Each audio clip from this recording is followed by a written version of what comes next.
All right, let's make some pans for this knife. This is a trench knife for an active Canadian soldier, and we're going to make a leather sheath and a kydex sheath. We start off by always making a paper template.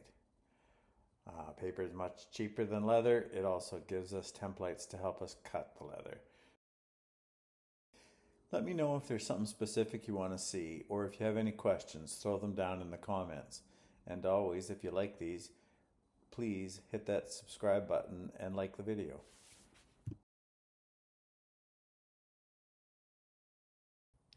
With the blade traced out, now we're going to add some stitching area just by using a compass. I'm going to set about 3/8 of an inch, retrace my line, and that'll give me enough area to make sure I can stitch the leather. Once I've got that, I'm going to firm up the back of the paper with some masking tape. It just makes the template a little easier to use. I'll fold it over, cut it out, and end up making two sides, a top and a bottom. That way I don't get two tops or two bottoms when I cut the leather. The sheath I'm designing is actually going to hang a little bit lower on the leg, and I want it to be able to pivot. So what I'm going to use are two D-rings to connect the belt loop and the actual sheath. I also find with knives that have a guard that this is actually a little bit easier because it provides some depth for when the knife slides into the sheath, that it's not running up against the belt loop portion of the sheath. The goal is to have this sit on a 2-inch belt. I want to make sure that I've got enough of a loop and stitching area that it'll sit on the belt. I then use probably one of the more handy tools I've bought, and that's a strip cutter. It works for paper, it works for leather. So whenever you've got leather that you need to cut into strips, this is a really handy little tool.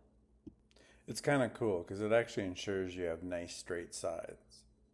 With the paper template now pretty much all set up, it's time to start cutting some leather.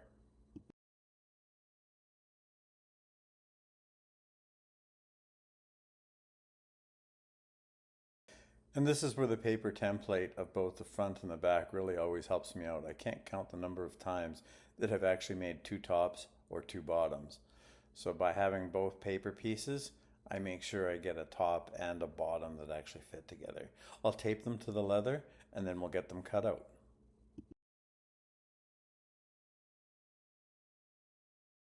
I make my welts out of two pieces of scrap leather.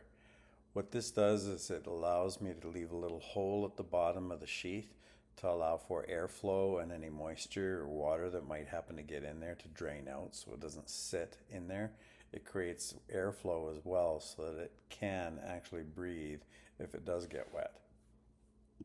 To create the stitching holes, I'm going to scribe a line using this edge gauge on all of the pieces.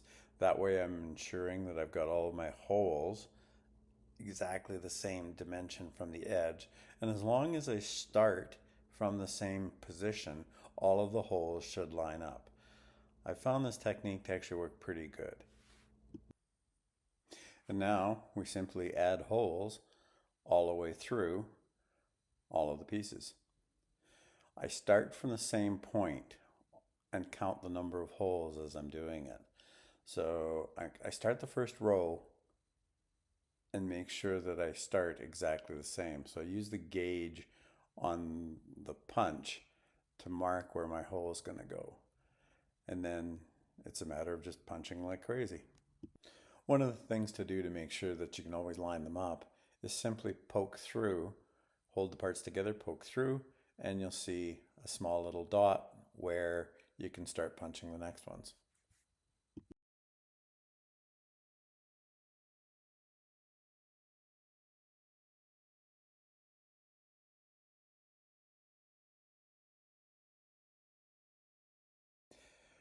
With everything of the basic sheath now fit up and punched, it's time to actually start looking at putting the holes for the D-rings to connect to.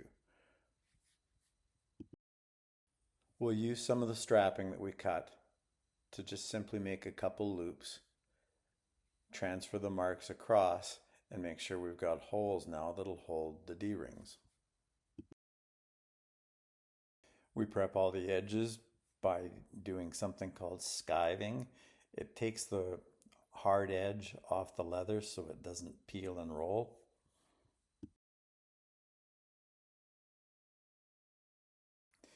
This is going to be a really simple black sheath. So I'm using just some 5-Beings dye and a sponge, and I'm just going to coat it all in black. I did find it took 2 coats. I used to use the 5-Beings Pro dye until Canada outlawed the VOC content of it, and I find with the regular 5-Beings I end up needing 2 coats all the time. After letting the dye dry, the next step we need to do is actually prep the edges. So I use this little burnishing tool on the end of a Dremel and some Tokonol, and I just simply go around all of the edges before I actually stitch it together. That gives you nice burnished edges on all of your leather and doesn't give it that, I call it a fuzzy look. So I really want to make sure I just use my finger, dab some Tokonol in. Make sure you wear your safety glasses, because when you're using the Dremel, I find that Tokonol sprays a little bit, but it does give you a nice burnished edge. I tend to put the Tokonol on all my edges first. I don't know if it allows it to soak in a bit more or not. That's my theory. But I do all of my edges before I actually start burnishing, and then come back and I burnish them all. I've got my Dremel set to spin at about 10,000 RPM, which I find tends to give me a reasonably good edge.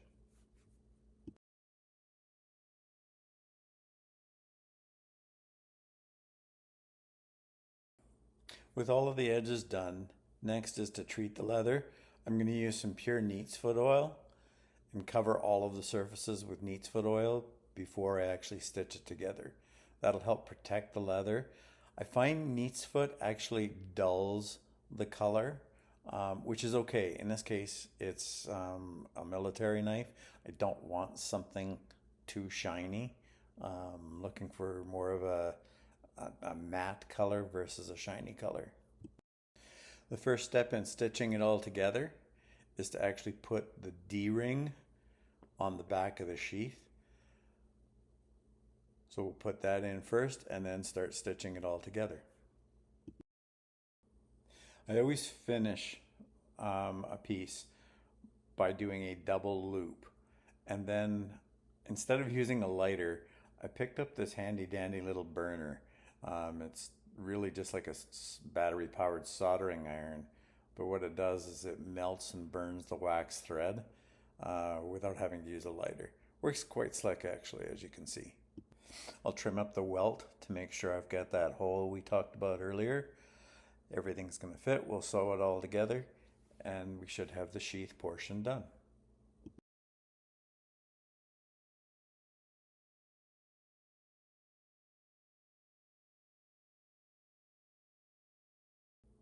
And I always find this to be a problem with the big heavy leather.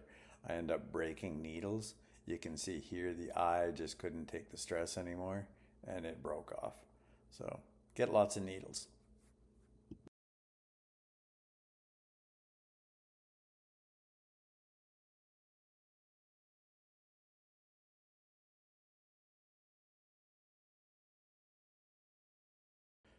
With everything stitched up, next is to actually just trim the welt. The welt was a little bit oversized so that I could actually trim it up and make sure that it fit exactly. And then we're just going to touch up with some black stain the areas that we cut. That way we've got nice square finishes on everything.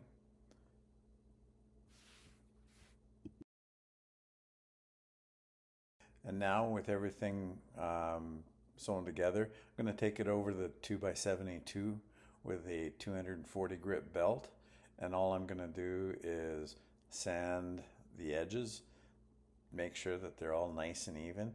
It actually does a little bit of burnishing on this, but we're still going to burnish it after with some toluene and the Dremel again. This just makes sure that everything fits exactly. The sanding belt tends to roll the edges up a little bit, so I'm now going to skive off that sharp corner, and then we'll touch it up with some black stain and burnish the edges. Well, at least I thought I was going to use the Dremel.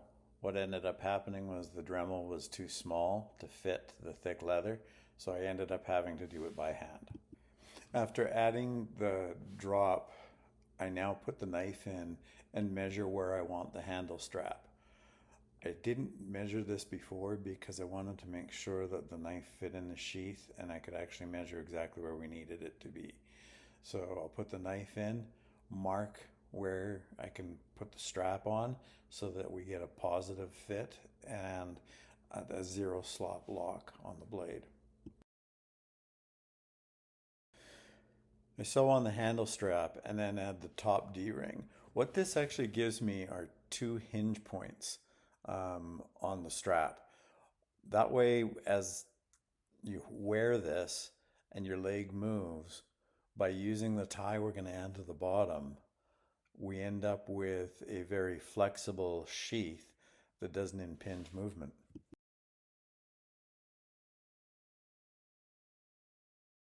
And lastly, we add the belt loop.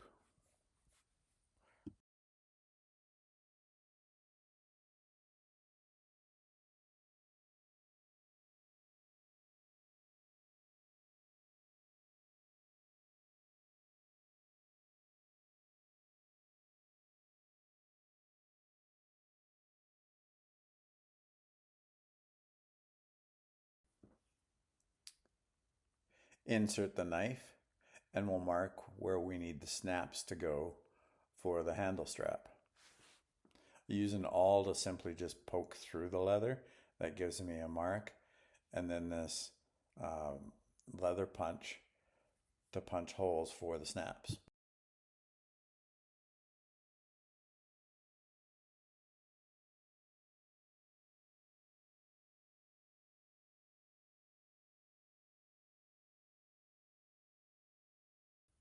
I like the way this fits.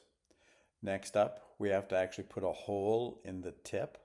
This is so we can actually add some leather strapping or paracord so that the tip of the knife can actually be affixed to the leg. I'm going to just use some leather. I don't know what he'll do when he actually kits up, but this will stop the knife from flopping around because it's a lower leg mount. I've designed this to be a left side carry. That's because he carries his sidearm on the right side. However, because of the dagger shape, there's nothing saying you couldn't actually turn this around and carry it on your right side as well because the knife fits in both directions. I hope you like this one. If you got any questions, feel free to ask. Don't forget to like and subscribe if you can. And stay tuned. Next video up is how I made the kydex sheath for this blade.